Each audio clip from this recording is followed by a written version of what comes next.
Secretary সাহেব দাঁড়ান দাঁড়ান। কি বলেন? ঘটনা হয়েছে এই যে মসজিদের ইমাম সাহেব আপনারা লইছেন বালা কথা ব্যাগে মোটামুটি কম ইমাম সাহেব ভালো নতুনই জানি নতুন ইমাম সাহেব। সবাই সুনাম করতেছে। আর সবাই সুনাম বাদ দেন মিয়া, কি বলেন? ইকে হঠাৎ করে 2 দিন হয়ে আর না শুক্রবার গেছে 2 দিন না আর বিরুদ্ধে কথা কন শুরু করে দিস।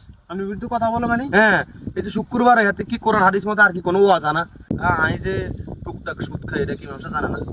আসলে তো কথা ঠিক। আর সভাপতি মানে সেটা হইল না।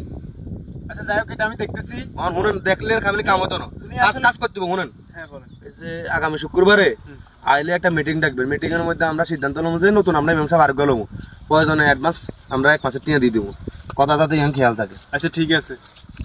এটা আলার উত্থালা মন আছে দুলাহি তোর তো আমসা হইতে বেড়া, তুই এসে তুই আমসা দোয়াতি কেন? কেন তোরা আই দেই সামু কি যে এত গরম কাম নেই। আরে গরম তো গরম না মানে মিয়া আপনারা হুজুরে গেলেছেন মিয়া আর বিরুদ্ধে ওয়াজ করে মিয়া মসজিদের মধ্যে, তার হুজুরে কোরআন হাদিসে কি আর কোনো ওয়াজ নাই? আমনের নামে আর বিরুদ্ধে ওয়াজ করে, সুদের বিরুদ্ধে ওয়াজ করে কি আই সুদ খাই যে এরা জানে না, উমেশ সাহেবকে জানে না।